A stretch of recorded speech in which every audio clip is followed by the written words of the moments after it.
உலகமெங்கும் உள்ள வேந்தர் தொலைக்காட்சி நேயர்களுக்கு காலை வணக்கம்.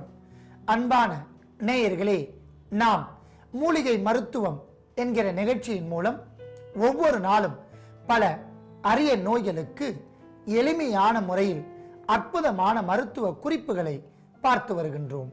மேலும் இளவேநீர் காலம், கோடை காலம், பனிக்காலம் என அந்தந்த காலங்களில் தோன்றக்கூடிய நோய்களுக்கும் அதீதமான முறையில் மருத்துவ குறிப்புகளை பார்த்து வருகின்றோம். அந்த வகையில் இப்பொழுது கோடை காலம். இந்த கோடை காலத்தில் தோன்றக்கூடிய ஒரு நோய்க்கான மருத்துவத்தை பார்க்க போகின்றோம்.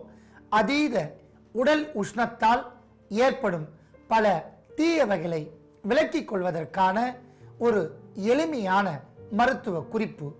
பொதுவாகவே கோடை காலம் என்றாலே உடலில் இருக்கக்கூடிய நீர் சுரப்பிகள் குறைவாக சுரக்க ஆரம்பிக்கும். இதன் மூலம் அதிகமான வியர்வை வெளியேறி உடல் சோர்ந்து கடுமையான உஷ்ணம் ஏற்படும்.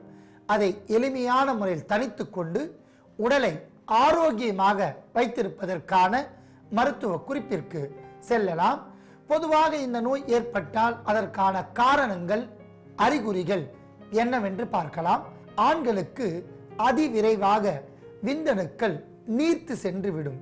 கண், தலை, உள்ளங்கால் எரிச்சல் ஏற்படும். நீர்த்தாகம் அதிகமாக தோன்றும்.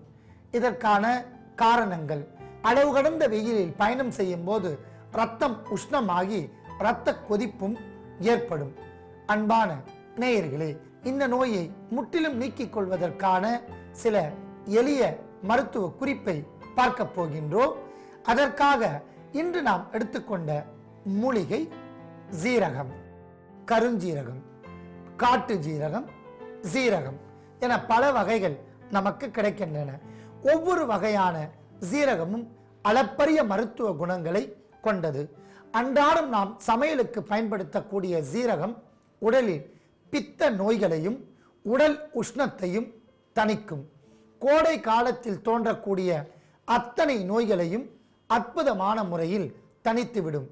உள் உறுப்புகளின் அழற்சிகளை போக்கும். குறைந்த இரத்த அழுத்தம், உயர் இரத்த அழுத்தம், இரத்த கொதிப்பு இவைகளை கட்டுப்படுத்தும். கல்லீரல், மண்ணீரல், சிறுநீரக நோய்களை போக்கும். பித்தத்தை தணித்து பொடுகு தொல்லை வராமல் பாதுகாக்கும். நீண்ட கூந்தல் வளர்ச்சியை ஏற்படுத்தும். உள்ளங்கால், உள்ளங்கை எரிச்சல், தோல் உரிதல் இவைகளை போக்கும். இரத்த நாளங்களில் தோன்றக்கூடிய பல வகையான நோய்களை நீக்கும். இவ்வாறு பல அரிய மருத்துவ குணங்கள் இருப்பதால் நாம் சீரகத்தையும் எடுத்து வைத்துள்ளோம். அடுத்ததாக நாம் எடுத்துக்கொண்ட பொருள் சிறு வெங்காயம். சம்பா வெங்காயம், சாம்பார் வெங்காயம் என்று அழைக்கப்படுகின்றன.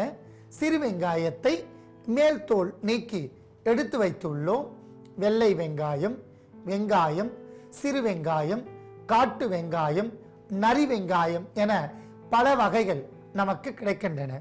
ஆண் பெண் இருபாலருக்கும் உடல் சூட்டை தணிக்கும். மேனியெங்கும் இருக்கக்கூடிய பல வகையான தோல் நோய்களை போக்கும். கண் கூச்சம் வராமல் தடுக்கும். இது உடல் உஷ்ணத்தால் ஏற்படுகின்ற நாவறட்சி, தோலில் அளவிற்கு அதிகமான வறட்சித்தன்மை இவைகளை போக்கும் என்பதால் நாம் வெங்காயத்தையும் எடுத்து வைத்துள்ளோம். அடுத்ததாக நாம் எடுத்துக்கொண்ட பொருள் தனியா. மல்லி விதை என மாற்று பெயரால் அழைக்கப்படுகின்றன. அகட்டுவாய் அகற்றும். கால் கைகளில் ஏற்படுகின்ற வீக்கங்களை நீக்கும். நீர்க்கட்டை உடைக்கும். உடலுக்கு குளிர்ச்சி தரும். மார்பு எரிச்சல், மார்பு பகுதியில் தோன்றக்கூடிய புளித்த ஏப்பம், நெஞ்சு கரிச்சல் இவைகளை நீக்கும். கை கால்களில் வறட்சி தன்மையை போக்கும். கடுமையான கோடை காலங்களில் தோன்றக்கூடிய சிறுநீர் எரிச்சலை தணிக்கும் என்பதால் நாம் தனியாவையும் எடுத்து வைத்துள்ளோம். அடுத்ததாக நாம் எடுத்துக்கொண்ட பொருள் சோம்பு. பெருஞ்சீரகம் என மாற்று பெயரால் அழைக்கப்படுகின்றன. சோம்பு குடிநீர் புகழ்பெற்ற ஒரு குடிநீர் ஆகும். சோம்பு குடிநீர் அஜீரண மந்தத்தை போக்கும். அஜீரணத்தால் ஏற்படுகின்ற வயிற்றுக்கடுப்பு, உளைச்சல், வயிற்றில் தோன்றக்கூடிய புண்கள் இவைகளை ஆற்றும். கோடை காலத்தில் தோன்றக்கூடிய நாவறட்சி, நாவில் தோன்றக்கூடிய பல வகையான குற்றங்கள் இவைகளை போக்கும். ஜீரண மண்டலத்தை தூண்டும். ஆகையால் நாம் சோம்பையும் எடுத்து வைத்துள்ளோம். அடுத்ததாக நாம் எடுத்துக்கொண்ட பொருள் கறிவேப்பிலை. கறிவேப்பிலை போல் நறுமணம் உள்ள மூலிகை இல்லை என்று கூறலாம். இதன் நறுமணத்தால் உடலுக்கு நன்மை தரும். இதை முகர்ந்தாலே மூளை பகுதி சுறுசுறுப்பாகும். இதில் இருக்கக்கூடிய கரேலின் என்கிற எண்ணெய் நறுமண பசை உடலுக்கு நன்மை தந்து முடி வளர்ச்சியை தூண்டி உடலுக்கு புத்துணர்ச்சியை தரும். கோடை காலத்தில் உடல் சோர்வடையாமல் பார்த்து கொள்ளும். இது இளநரையை போக்கும். உடல் முழுவதும் இருக்கக்கூடிய பித்தத்தை தணிக்கும்.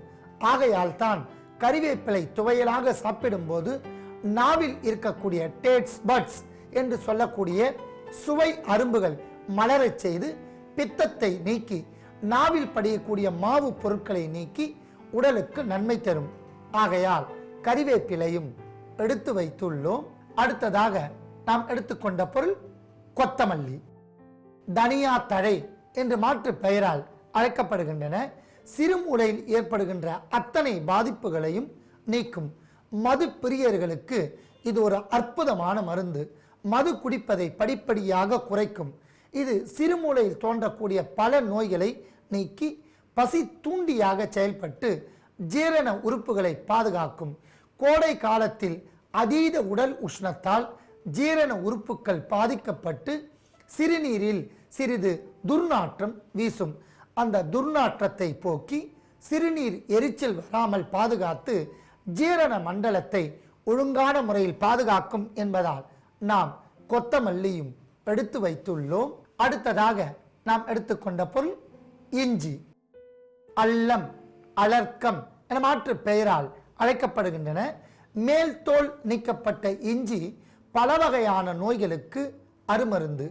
ஜீரண மண்டலத்தை தூண்டும், பித்தத்தை குறைக்கும், உடல் உஷ்ணத்தால் கண் எரிச்சலை தடுத்து நிறுத்தும். இவ்வாறு பல அரிய மருத்துவ குணங்கள் இருப்பதால் மேல் தோல் நீக்கப்பட்ட இஞ்சி துண்டுகளையும் எடுத்து வைத்துள்ளோம். அடுத்ததாக நாம் எடுத்துக்கொண்ட பொருள் நாட்டு சர்க்கரை. வைட்டமின் இ சத்து கொண்டது. இரும்பு சத்தினால் உடல் சோர்வு தடுக்கப்படும். கோடை காலத்தில் தோன்றக்கூடிய அதீத உடல் உஷ்ணத்தை தடுத்து நிறுத்தும். உடலுக்கு குளிர்ச்சி தரும்.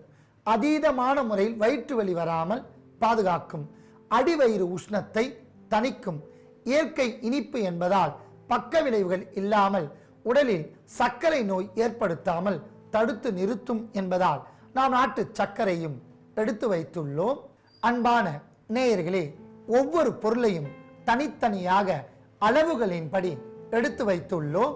எடுத்துக்கொண்ட பொருட்களின் அளவுகள் கோடை காலத்தில் தோன்றக்கூடிய அதீத உடல் உஷ்ணத்தை தடுப்பதற்காக நாம் செய்ய போகின்ற மருந்தின் செயல்முறைகளையும் சிறிது இடைவேளைக்கு பிறகு பார்க்கலாம்.